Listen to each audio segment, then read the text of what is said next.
La siguiente clase corresponde a la primera clase de electroestimulación muscular. En este caso hablaremos de electroestimulación muscular en sujetos con musculatura inervada. ¿Qué necesitamos saber para, en general, hacer una electroestimulación? Es saber cuáles son los tejidos que nosotros queremos tratar. En este caso estamos hablando de la musculatura, pero en realidad queremos saber si es que estamos estimulando a un músculo que presente inervación o a un músculo que no presente inervación, ya sea por una condición patológica o por un deterioro que lo pueda llevar a tener esta condición patológica. Por lo tanto, lo que debemos saber es a quién estamos estimulando y por lo tanto cuáles son las características que nosotros podemos ver para este paciente. Vemos que también existen posibles efectos que nosotros podemos encontrar de la electroestimulación muscular que no necesariamente están directamente relacionadas con la activación de la musculatura, pensando en lo que vemos en la imagen en esta persona, sino que pueden haber otro tipo de elementos que nos pueden ayudar, por ejemplo, a buscar otras formas de aplicación de la corriente. Y también veremos qué tipos de electroestimulación existe para las personas que no tengan problemas de inervación. La evidencia nos muestra que existen varios tipos de aplicación de electroestimulación para las personas con algún grado de enervación, personas que presentan lesiones de primera neurona o personas que tienen alguna lesión traumática o quirúrgica en donde la aplicación de electroestimulación nos puede ayudar. Vemos que, por ejemplo, podría haber electroestimulación usada en pacientes con accidente cerebrovascular o también estudios que nos han mostrado, por ejemplo, marcadores biológicos como respuesta metabólica con la aplicación de electroestimulación muscular. De ahí que nosotros podemos en general tener un buen análisis respecto de lo que nos muestra la evidencia y ver si es que en realidad existe o no un buen uso de eso. Dentro de esto, es algo que es importante que queremos plantearle, es que quizás podemos confundir, como cualquier tipo de electroestimulación, el uso de corrientes para lograr la activación muscular. Pero en esta publicación en especial se hace hincapié que la aplicación de electroanalgesia, conocida como TENS, no debería ser una herramienta utilizada para poder buscar la electroestimulación muscular. Por lo tanto, tener el cuidado con respecto al uso de corrientes, quizás vamos a tratar de aplicar los mismos pulsos o pulsos muy similares a los que se aplican en corrientes como el TENS, pero que en realidad lo que estamos viendo es una forma diferente de intervención y por lo tanto el TENS no va a buscar la electroestimulación muscular, sino que va a buscar el manejo y el alivio del dolor. ¿Para qué se ha visto el uso de electroestimulación? Nosotros podemos encontrarlos en siglas en castellano como NMS, electroestimulación neuromuscular, o EMS, electroestimulación muscular.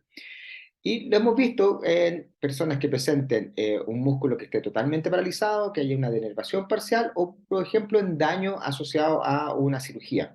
También se utilizan en patologías donde no existe daño de tejido, pero que se produce un mal control de la musculatura. Es por esto que lo que busca en general es sustituir el control normal que pueda estar presente en la musculatura, donde pudiera haber algún déficit, ya sea por problemas de inervación o por un daño quirúrgico, y también buscar una herramienta que nos permita la aplicación de electroestimulación para aislar un grupo muscular, porque yo quisiera que ese músculo respondiera de buena manera para poder lograr un buen manejo frente a una función o frente a una actividad donde ese músculo estuviera en algún grado de déficit. ¿Cómo lo hace la electroestimulación muscular en sí? Al igual que lo que produce nuestra contracción voluntaria, lo que pasa es que va a haber primero un impulso nervioso que va a provocar toda la cascada de eventos asociados a la estimulación, a la liberación de acetilcolina, para que se empiecen a producir las señales asociadas al calcio, se repliegue el calcio, se logre el puente cruzado y por lo tanto se provoque la disminución o el acortamiento de las proteínas que están formando el músculo y por lo tanto se logre la contracción. Lo que hace la corriente eléctrica en sí es entregar el impulso eléctrico en personas que no tienen inervación directamente a el terminal axonal de la neurona motora y lo que hace en el sujeto con inervación se produce ya un efecto en donde puede estar asociado a la parcialidad de fibra nerviosa que pueda estar presente o ya directamente sobre el vientre muscular, lo cual es muy raro que pueda tener una respuesta positiva. Por lo tanto, por ejemplo, en este caso es un paciente operado en una reconstrucción del ligamento cruzado anterior que ha tenido meses de evolución en donde él quizás tiene activación muscular, pero no es de buena calidad.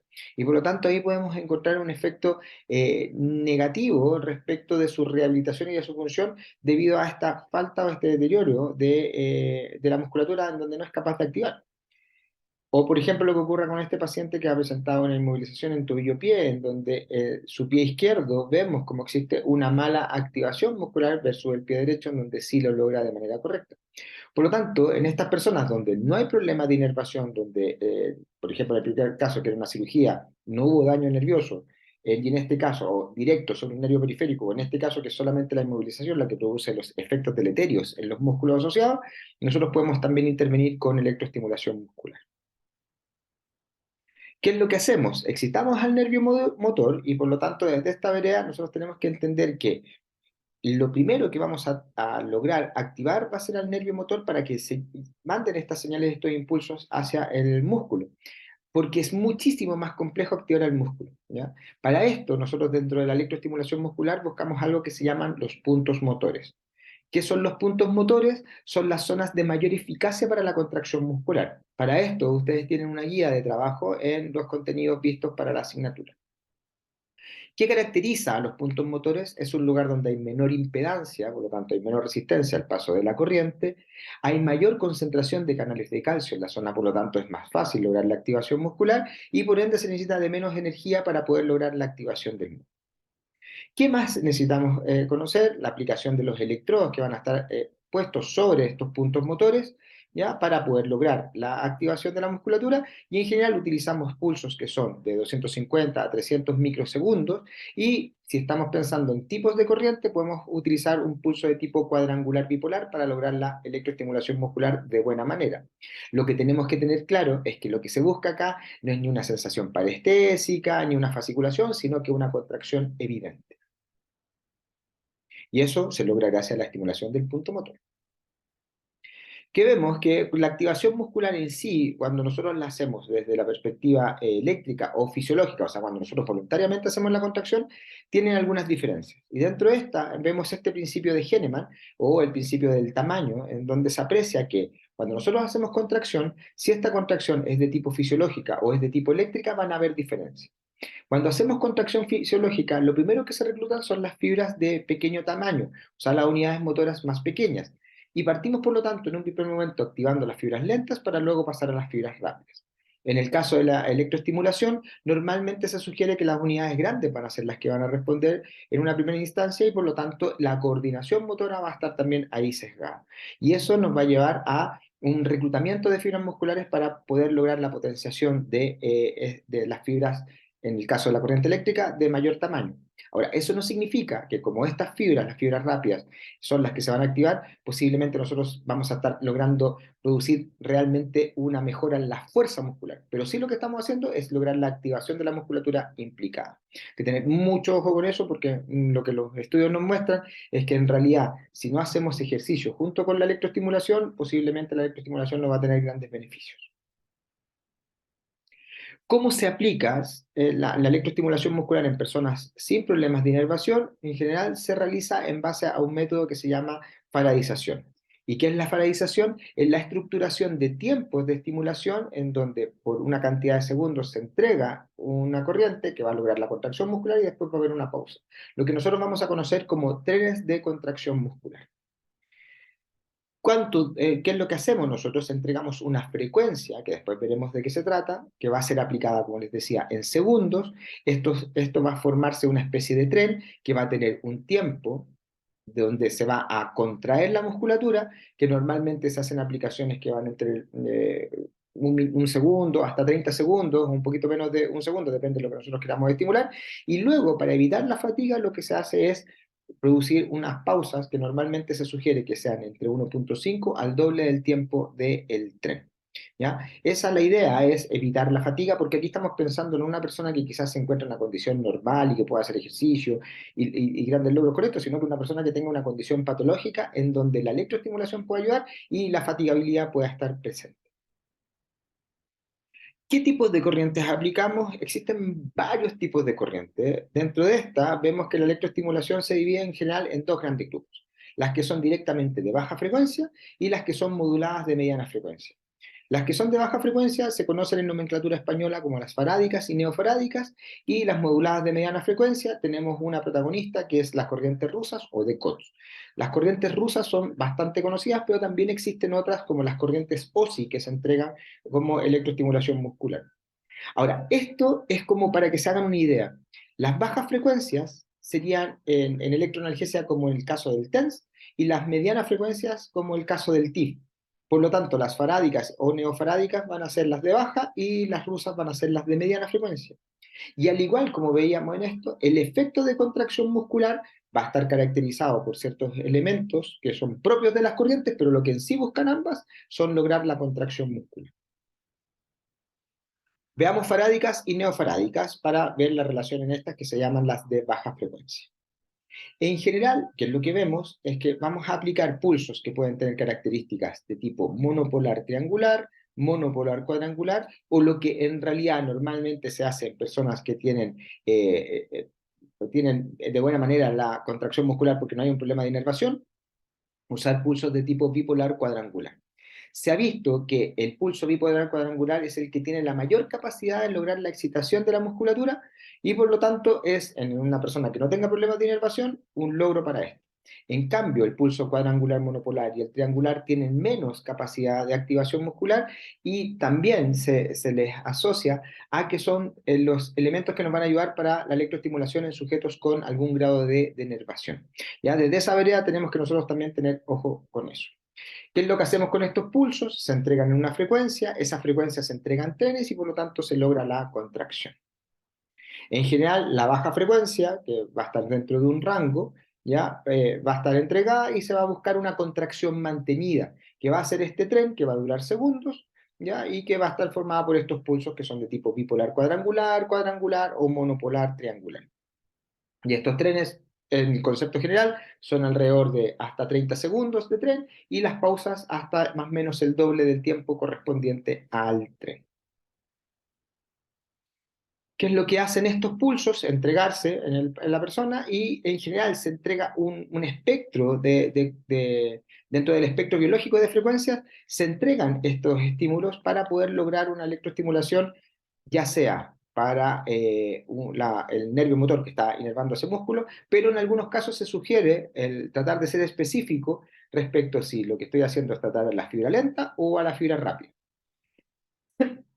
Existe evidencia, perdón, existe evidencia que ha mostrado que en realidad posiblemente la electroestimulación va a producir una respuesta de contracción, ¿ya? Y que tal vez no haya una gran diferenciación respecto de si es la fibra lenta o la fibra rápida. Pero si nosotros podemos ser más específicos aún, igual podríamos ocupar algunos de estos parámetros para poder entender qué es lo que ocurre con nuestros pacientes y cuál es la capacidad que tiene este músculo o el contenido de fibras que tiene para poder lograr una mejor contracción. ¿Cuáles son las moduladas de mediana frecuencia? Son corrientes interferenciales que se van a, como dice su nombre, interferir y por lo tanto formar, gracias a un par de medianas frecuencias, una de baja frecuencia, similar a lo que ocurre con las corrientes TIF. Pero en este caso se acerca más al TIF bipolar en el concepto electrónico, o sea, de cómo se forma la onda, ¿ya? Más que, por ejemplo, al tetrapolar, que la interferencia se produce en el cuerpo de la persona. Acá ya se premodula dentro del equipo y se entrega al paciente. ¿Qué características tiene? De base, ya cuando fue creada las corrientes rusas por Koch, lo que él definió era que eran 2500 Hz, ¿ya? De frecuencia portadora, y por lo tanto la mediana frecuencia va a tener estas características. Nosotros podemos jugar con diferentes frecuencias que nos entregue el equipo, pero como ya hemos visto en interferencial, eso también va a tener algunas diferencias respecto de la capacidad de contracción. La forma del pulso es un pulso sinusoidal bipolar, alterno, al igual que en la corriente interferencial, y se entrega en ráfagas de onda que va a tener una característica asociada a algo que se llama ratio o duty cycle. ¿Para qué se utiliza esta modulación de mediana frecuencia? En general, para evitar la acumulación de carga, para entregar una mayor intensidad de corriente y por lo tanto lograr una máxima contracción dentro de lo posible para la persona que está. Además, al tener una mediana frecuencia, disminuimos la resistencia, podemos penetrar un poquito más y por lo tanto llegar quizás a músculos que estuvieran en planos más profundos por ejemplo, el tejido adiposo. y no provocar molestias en las personas. Y esa es como la gran característica que tienen. En esta imagen lo que vemos es una corriente que está entregada de manera continua, de manera sinusoidal, un pulso monopolar cuadrangular, un pulso asociado a lo que hemos visto como corriente interferencial, en donde está modulada tanto la amplitud como la frecuencia, y un pulso que es el que normalmente nosotros vemos en RUSA, donde se entrega una ráfaga de onda. En general, los que tienen la mayor eficiencia en torno a la activación muscular corresponderían al B y al C. En este caso, cuando nosotros entregamos de manera constante esta onda, llegamos a la fatiga y por lo tanto sería el menos eficiente. En el caso de la corriente interferencial, se ha visto que también se puede lograr una electroestimulación en personas cuando se aplica este tipo de corriente, porque cualquier corriente lo que va a hacer es provocar la contracción muscular, como ya hemos visto, pero va a depender de la intensidad, pero es poco eficiente si la comparamos con estos pulsos. ¿Y por qué es poco eficiente? Porque como está modulada también en amplitud, no todos los pulsos van a llegar a la intensidad necesaria para poder producir la respuesta a contracción. Por lo tanto, en teoría, no debería ser usada una corriente interferencial como la que conocemos nosotros, como la TIF, para lograr la electroestimulación muscular, y sí poder usar una corriente rusa, porque esta va a estar solamente modulada en frecuencia. Por lo tanto, en TIF hablábamos de que había una AMF por la modulación de la frecuencia y la amplitud, y en el caso de RUSA solamente hay una modulación de la frecuencia y no de la amplitud. ¿Ya? Por lo tanto, por ese lado ya tenemos una forma también de definir ahí la elección de nuestras corrientes. ¿Cómo se modula? Como veíamos, nace pensando en 2500 Hz como frecuencia portadora, pero se pueden utilizar muchos más. Ya sabemos que a mayor frecuencia vamos a necesitar mayor intensidad porque disminuye el ancho de pulso y por lo tanto en la curva de fuerza-duración ya hemos visto cuáles son los efectos asociados al efecto de éxito motor. Por lo tanto, vamos a tener un déficit en eso. Y además, en general, como que la utilidad de los 2500 Hz es donde existe una mejor respuesta en los pacientes y podría ser más útil, pero la modulación de las frecuencias portadoras van a tener los mismos beneficios vistos en clases de la corriente interferencia. ¿Qué se hace? Se entregan frecuencias, al igual que las bajas frecuencias, se entrega esta modulación de la frecuencia y se aplica. Y esas frecuencias bajas dentro de estas modulaciones son las que van a buscar activar a las fibras lentas y rápidas. Por lo tanto, ¿qué es lo que se hace? Se entregan ráfagas de onda, por ejemplo, en este caso tenemos 50 Hz, y se entrega un pulso de un ciclo de 20 milisegundos, un periodo, perdón, que es lo que corresponde a los 50 Hz, donde por una cantidad de tiempo que corresponde al ratio, que veremos luego en el práctico, va a ser el que va a entregar cuánto tiempo se está dando en estímulos, ¿ya? Y por lo tanto vamos a definir eso. Y cuando aplicamos, por ejemplo, una frecuencia como 100 Hz, el periodo en donde se va a entregar una frecuencia, una ráfaga de frecuencia, va a ser más pequeño y por lo tanto también vamos a tener ahí una cantidad mayor de pulsos, aunque sea un periodo más pequeñito. ¿Cómo elegir entonces si veo baja frecuencia o modulada de mediana frecuencia? La verdad que es como la misma pregunta que nos hacíamos cuando elegir una corriente interferencial o cuando elegir un TENS, en el caso de la analgesia. En el caso de la electroestimulación muscular existen algunos parámetros que nos permita ver, pero a ciencia cierta, por ejemplo, en esta investigación que nos muestra una revisión sistemática y un metaanálisis respecto de qué es lo que ocurre en el caso del cuádriceps, donde está muy estudiado en esta musculatura, qué es lo que pasa con la corriente eléctrica, que cuando vemos la respuesta asociada al torque evocado del cuádriceps aplicando una mediana frecuencia versus una baja frecuencia, es bastante similar a lo que nos muestra la evidencia. Por lo tanto, si yo quiero lograr contracción muscular, daría al parecer lo mismo en este forest plot si yo elijo o rusas o si elijo una de baja frecuencia. ¿Dónde puede haber algún pequeño detalle respecto de qué puede ser mejor? En el caso del disconfort de los pacientes. En los estudios muestran que cuando aplicamos una baja frecuencia versus una modulada de mediana frecuencia, puede ser un poco más desagradable la intervención de la corriente. Pero eso es tan dependiente de las personas que puede ser un detalle ahí que a analizar en lo que ocurra con nuestros pacientes. De hecho, en esta publicación que nos muestra el torque y el disconfort en extensores de muñeca, el mayor disconfort lo tienen las de baja frecuencia, ¿ya? El que tiene el menor disconfort es la corriente rusa, pero en el caso del torque es más eficiente la de baja frecuencia que la de la rusa. Por lo tanto, también es interesante tener el análisis respecto de eso y de qué es lo que nos determina la evidencia. ¿Qué frecuencia de entrega se aplica?